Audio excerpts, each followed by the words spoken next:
پھر ذرا میرے سوالات کے جواب دیتے رہیے۔ آپ اس نوکر کے متعلق کیا کہیں گے جو آقا کی مقرر کی ہوئی ڈیوٹی پر جانے کے بجائے ہر وقت بس اس کے سامنے ہاتھ باندھے کھڑا رہے اور لاکھوں مرتبہ اس کا نام جپتا چلا جائے؟ آقا اس سے کہتا ہے کہ جا کر فلاں فلاں آدمیوں کے حق ادا کر، مگر یہ جاتا نہیں، بلکہ وہیں کھڑے کھڑے آقا کو جھک جھک کر 10 سلام کرتا ہے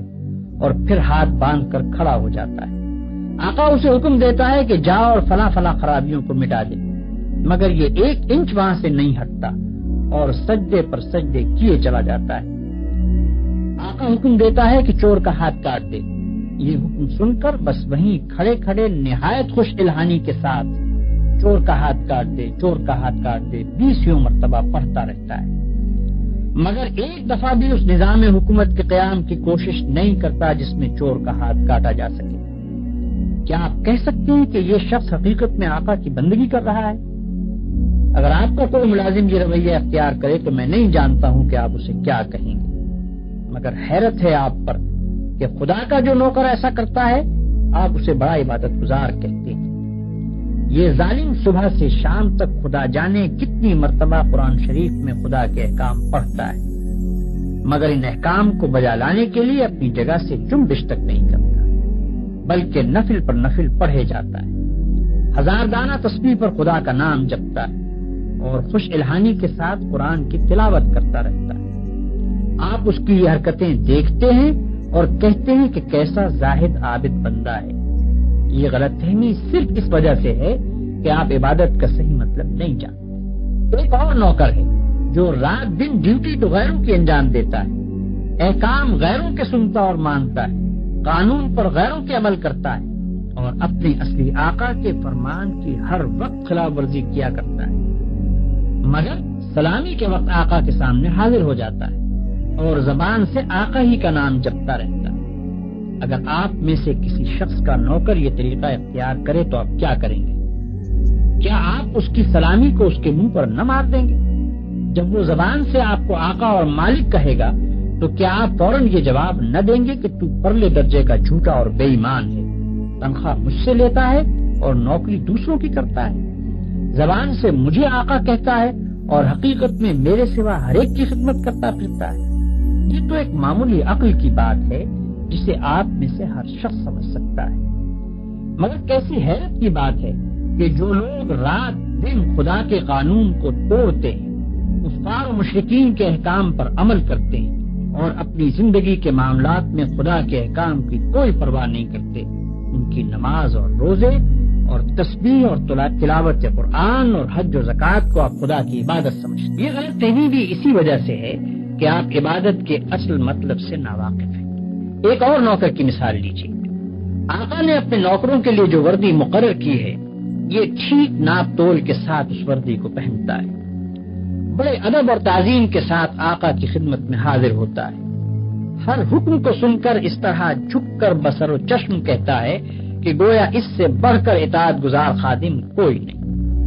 سلامی کے وقت سب سے آگے جا کر کھڑا ہوتا ہے اور آقا کا نام جپنے میں تمام نوکروں سے بازی لے جاتا ہے، مگر دوسری طرف یہی شخص آقا کے دشمنوں اور باغیوں کی خدمت بجا لاتا ہے، آقا کے خلاف ان کی سازشوں میں حصہ لیتا ہے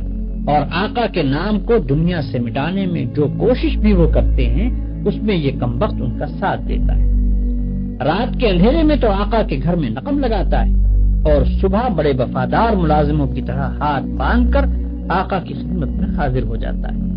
ایسے نوکر کے متعلق آپ کیا کہیں گے؟ یہی نہ کہ وہ منافق ہے، باغی ہے، نمک حرام ہے، مگر خدا کے جو نوکر ایسے ہیں ان کو آپ کیا کہیں گے؟ آپ سمجھتے ہیں کہ ہاتھ باندھ کر قبلہ رو کھڑے ہونا، گھٹنوں پر ہاتھ رکھ کر جھکنا، زمین پر ہاتھ ٹیک کر سجدہ کرنا اور چند مقرر الفاظ زبان سے ادا کرنا،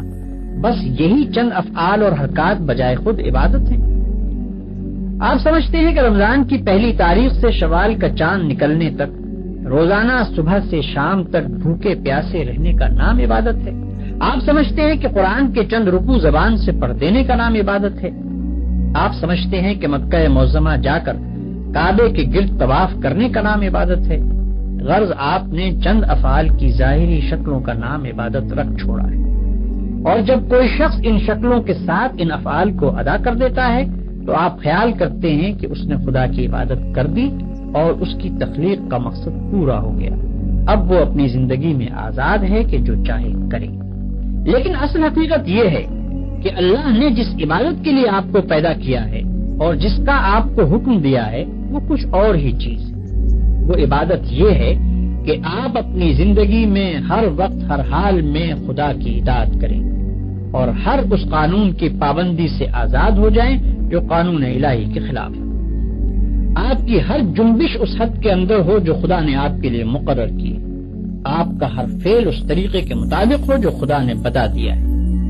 اس طرز پر جو زندگی آپ بسر کریں گے وہ پوری کی پوری عبادت ہوگی۔ ایسی زندگی میں آپ کا سونا بھی عبادت ہے اور جاگنا بھی، کھانا بھی عبادت ہے اور پینا بھی، چلنا پھرنا بھی عبادت ہے اور بات کرنا بھی، حتیٰ کہ اپنی بیوی کے پاس جانا اور اپنے بچے کو پیار کرنا بھی عبادت ہے۔ جن کاموں کو آپ بالکل دنیا داری کہتے ہیں وہ سب دینداری اور عبادت ہیں اگر آپ ان کو انجام دینے میں خدا کی مقرر کی ہوئی حدوں کا لحاظ کریں اور زندگی میں ہر قدم پر یہ دیکھ کر چلیں کہ خدا کے نزدیک جائز کیا ہے اور ناجائز کیا، حلال کیا ہے اور حرام کیا، فرض کیا چیز کی گئی ہے اور منع کس چیز سے کیا گیا ہے، کس چیز سے خدا خوش ہوتا ہے اور کس سے ناراض ہوتا ہے۔ مثلاً آپ روزی کمانے کے لیے نکلتے ہیں، اس کام میں بہت سے مواقع ایسے بھی آتے ہیں جن میں حرام کا مال کافی آسانی کے ساتھ آپ کو مل سکتا ہے۔ اگر آپ نے خدا سے ڈر کر وہ مال نہ لیا اور صرف حلال کی روٹی کما کر لائے تو یہ جتنا وقت آپ نے روٹی کمانے پر صرف کیا یہ سب عبادت تھا،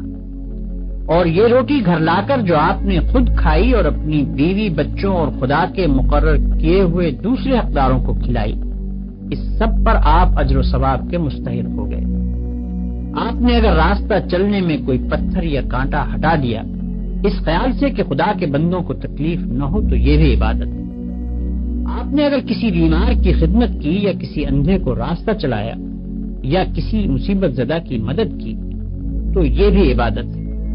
آپ نے اگر بات چیت کرنے میں جھوٹ سے، غیبت سے، بدگوئی اور دل آزاری سے پرہیز کیا اور خدا سے ڈر کر صرف حق بات کی تو جتنا وقت آپ نے بات چیت میں صرف کیا وہ سب عبادت میں صرف ہوا۔ بس خدا کی اصلی عبادت یہ ہے کہ ہوش سنبھالنے کے بعد سے مرتے دم تک آپ خدا کے قانون پر چلیں اور اس کے احکام کے مطابق زندگی بسر کریں۔ اس عبادت کے لیے کوئی وقت مقرر نہیں ہے، یہ عبادت ہر وقت ہونی چاہیے۔ اس عبادت کی کوئی ایک شکل نہیں ہے، ہر کام اور ہر شکل میں اسی کی عبادت ہونی چاہیے۔ جب آپ یہ نہیں کہہ سکتے کہ میں فلاں وقت خدا کا بندہ ہوں اور فلاں وقت اس کا بندہ نہیں ہوں تو آپ یہ بھی نہیں کہہ سکتے کہ فلاں وقت خدا کی بندگی و عبادت کے لیے ہے اور فلاں وقت اس کی بندگی و عبادت کے لیے نہیں ہے۔ بھائیوں، آپ کو عبادت کا مطلب معلوم ہو گیا اور یہ بھی معلوم ہو گیا کہ زندگی میں ہر وقت ہر حال میں خدا کی بندگی اور اطاعت کا نام ہی عبادت ہے۔ اب آپ پوچھیں گے کہ یہ نماز، روزہ اور حج وغیرہ کیا چیزیں ہیں؟ اس کا جواب یہ ہے کہ دراصل یہ عبادتیں جو اللہ نے آپ پر فرض کی ہیں ان کا مقصد آپ کو اس بڑی عبادت کے لیے تیار کرنا ہے جو آپ کو زندگی میں ہر وقت ہر حال میں ادا کرنی چاہیے۔ نماز آپ کو دن میں 5 وقت یاد دلاتی ہے کہ تم اللہ کے بندے ہو، اسی کی بندگی تمہیں کرنی چاہیے۔ روزہ سال میں 1 مرتبہ پورے 1 مہینے تک آپ کو اسی بندگی کے لیے تیار کرتا ہے۔ زکوٰۃ آپ کو بار بار توجہ دلاتی ہے کہ یہ مال جو تم نے کمایا ہے یہ خدا کا عطیہ ہے، اس کو صرف اپنے نفس کی خواہشات پر صرف نہ کر دو بلکہ اپنے مالک کا حق ادا کرو۔ حج دل پر خدا کی محبت اور بزرگی کا ایسا نقش بٹھاتا ہے کہ اگر 1 مرتبہ وہ بیٹھ جائے تو تمام عمر اس کا اثر دل سے دور نہیں ہو سکتا۔ ان سب عبادتوں کو ادا کرنے کے بعد اگر آپ اس قابل ہو گئے کہ آپ کی ساری زندگی خدا کی عبادت بن جائے تو بلا شبہ آپ کی نماز نماز ہے اور روزہ روزہ ہے، زکوٰۃ زکوٰۃ ہے اور حج حج ہے۔ لیکن اگر یہ مقصد پورا نہ ہوا تو محض رکوع اور سجدہ کرنے اور بھوک پیاس کے ساتھ دن گزارنے اور حج کی رسمیں ادا کر دینے اور زکوٰۃ کی رقم نکال دینے سے کچھ حاصل نہیں۔ ان ظاہری طریقوں کی مثال تو ایسی ہے